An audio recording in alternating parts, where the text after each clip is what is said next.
YS Jaganmohan Reddy గారు ఒకే ఒక మాటతో అటు కాంగ్రెస్ లీడర్లని ఇటు టీడీపీ లీడర్లని వరుసలో నిలబెట్టేశారు. అలానే రాహుల్ గాంధీ గారిని కూడా లాగొచ్చేసేసారు. ఆయన ఏం మాట్లాడారు? రాహుల్ గాంధీ గారు అన్ని చోట్ల ఓటు చోరీ గురించి మాట్లాడుతున్నారు, కానీ మరి ఆంధ్రప్రదేశ్లో జరిగినటువంటి ఈవీఎంలు కానీ మరొక దాని గురించి ఎందుకు మాట్లాడరు?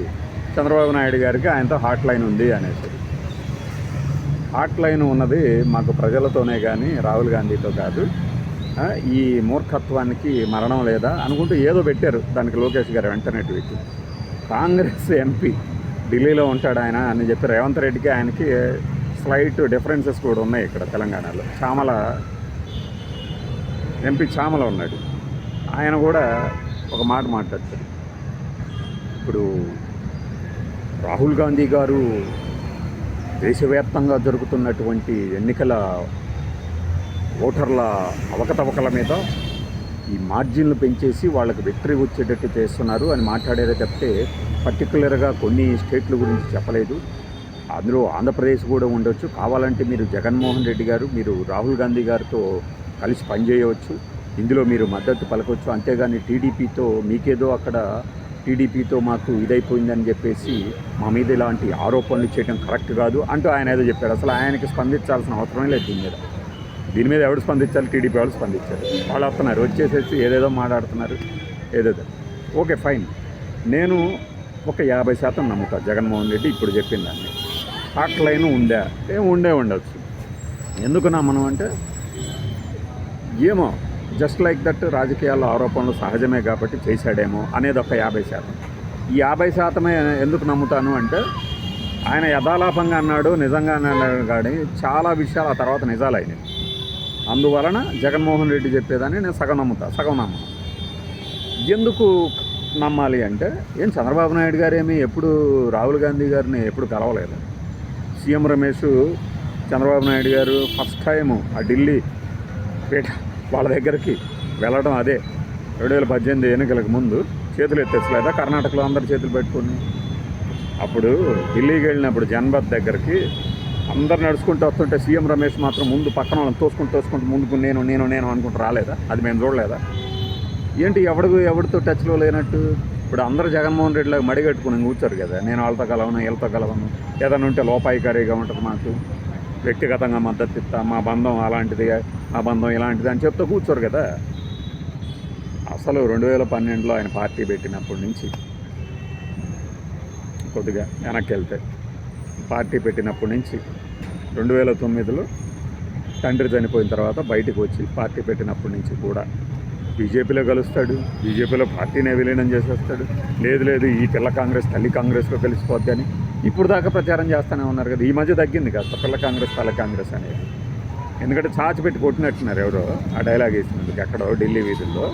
ఇవి మానేశారు మోడీ గారితో బాగా సింక్ అయిన తర్వాత జెల్ అయిపోయిన తర్వాత ఆ డైలాగులు మానుకున్నారు. ఇదేంటారా జగన్మోహన్ రెడ్డి గారు మోడీ గారికి ఎంత సన్నిహితంగా ఎలా అయ్యారు? దీనికి కారకులు ఎవరు? అప్పట్లో విజయసాయి రెడ్డి గారు ఫస్ట్ కలిసినప్పుడే మాకు అనుమానం రాలేకపోయింది. అసలు ప్రెసిడెంట్నే ముందెళ్ళి రామ్నాథ్ కోవింద్ గారు అవ్వకముందే ఈయన వెళ్ళి ఫోటో దిగి ట్వీట్ పెట్టాడు. అసలు ఏ స్థాయికి వెళ్ళారు వీళ్ళందరూ నోరేళ్ళు పెట్టారు. అదొకటి తప్పితే చంద్రబాబు నాయుడు గారు టీడీపీ ఏ పార్టీతో కలవలేదు. టీఆర్ఎస్తో కలిసి పోటీ చేయలేదా? బీజేపీతో కలిసి పోటీ చేయట్లేదా? మాటికి మార్చి కాంగ్రెస్తో కలిసి అక్కడ పోటీ చేయలేదా?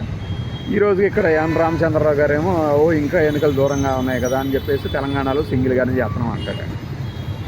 వీళ్ళందరం లేదు ఇదంతా కూటమిగా రాబోతుందని అన్యాపదేశంగా అంతర్గతంగా అంతర్లీనంగా చర్చలు పెడతా ఉంటారు. రాబోతుంది చంద్రబాబు ఇలానేనా, అందుకేనా కేసీఆర్కి డాష్ అవుతుంది, వీళ్ళకి భయపడుతున్నారు వాళ్ళకి భయపడుతున్నారు అంటూ రాసుకొస్తుంటారు.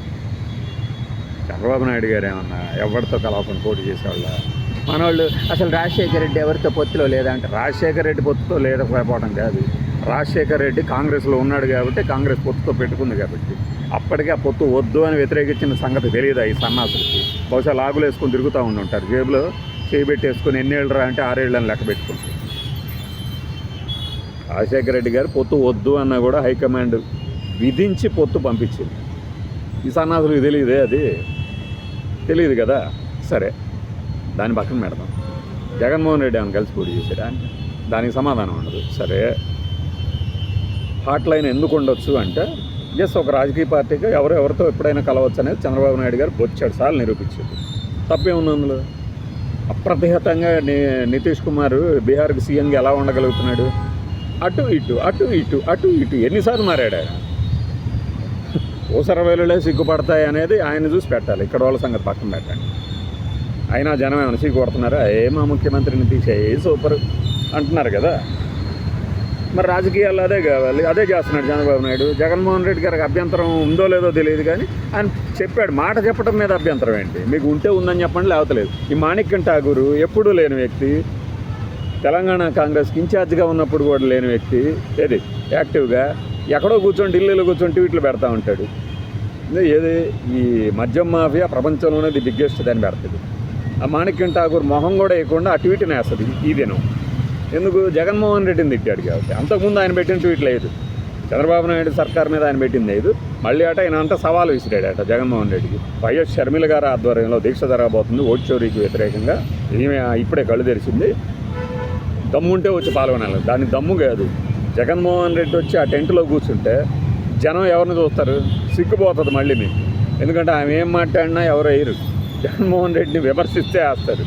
ఆ రోజున మీరు చెప్పే ఓట్ చోరీ అనే దాని మీద ఎన్ని ఛానళ్ళు కవర్ అయిపోతున్నాయి చూద్దాం.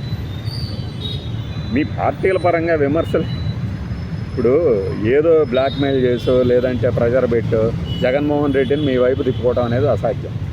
ఇంకా మీ దాంట్లో లీడర్లే వచ్చేసి ఇందులో జాయిన్ అవుతుంటారు. మా వల్ల కాదురా బాబు, ఏమేమో ఎంతసేపు చూసినా అన్నయ్య గారిని విమర్శిస్తుంది. వేరే వాళ్ళని విమర్శించినా దానికి కవరేజ్ రావట్లేదంటే అంతటితో ఊరుకోకుండా అన్నయ్య గారిని విమర్శించేసి దానికి కవరేజ్ తెప్పిస్తుంది. కాంగ్రెస్ పార్టీగా ఆమె అధ్యక్షురాలు, జగన్మోహన్ రెడ్డిని తిట్టడానికి కాదు. జగన్మోహన్ రెడ్డి అధికారంలో ఉన్నప్పుడు ఏమేమి విమర్శ చేసినా అది ఫైన్. ప్రతిపక్షంలో ఉన్నప్పుడు చేయటం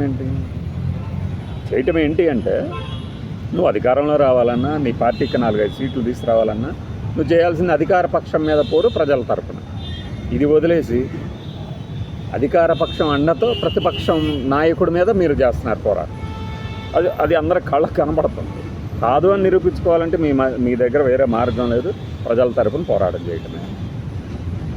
ఆ ప్రెస్ మీట్ దానికే పరిమితం అయితే చచ్చినట్టు మీరు చెప్పింది వేస్తారు, లేదంటే బాయ్కాట్ చేసినట్టు వెళ్ళిపోతారు. అంతకుమించి జరిగేదేమీ ఉండదు. ఇది వదిలేసేసి హాట్ లైన్లో ఉండటం, మేము ప్రజలతో ఉంటాం హాట్ లైన్లో, మేము రాహుల్ గాంధీతో లేము, సిల్లి. ఇది చాలా సిల్లి. సరే, రాజకీయంగా ఆయన చేసిన దాన్ని వీళ్ళు విమర్శిస్తున్నారు. మరేం ఘాటుగా ఏమి ఖండాలుగా చేయక్కర్లా. అయితే రాహుల్ గాంధీని లైన్లోకి తీసుకొచ్చారు జగన్మోహన్ రెడ్డి గారికి. గెలికేశాడు కదా. మరి నిన్న మొన్నటి దాకా రాహుల్ గాంధీ గారి పేరే వచ్చేది కదా, ఇప్పుడు వచ్చేసింది కదా. బహుశా రాహుల్ గాంధీని విమర్శిస్తే మోడీ గారు బాబు జగన్ బాబు అని దూతారనే ఇంకొక దూరాలోచన కూడా ఉండొచ్చు. తప్పేం లేదు రాజకీయంగా. ఎందుకంటే the most powerful persons in India in the country is Modi and the second most powerful person in the country is Amit Shah అని మొదటిసారి గెలిచినప్పుడే చెప్పేశాడు ఆయన. ఇంకేంటి మీరు అందుకే కదా మీరు కూడా మోదీ గారు సూపరు, కరెక్ట్ టైంలో ఉన్నారు మోడీ గారు నాయకుడిగా అంటుంది. మరి అంతే. నువ్వు ఫ్రెండ్షిప్ చేస్తేనేమో దేశ సౌభాగ్యం కోసం, అవతలోడు ఫ్రెండ్షిప్ చేస్తేమో కేసుల కోసం అనుకుంటే ఎలా? ప్రతిసారి పారదమ్మా. అయిపోయినాయి, అస్త్రాలన్నీ అయిపోయినాయి అందరి దగ్గర. అటు ఎన్డీఏ దగ్గర అయిపోయింది, ఇక్కడ అయిపోయింది. ఇండియా కూటమి బ్లాగ్ ఇప్పుడు రాహుల్ గాంధీ ముందుకు తీసుకెళ్తున్నాడు. టైం వచ్చింది.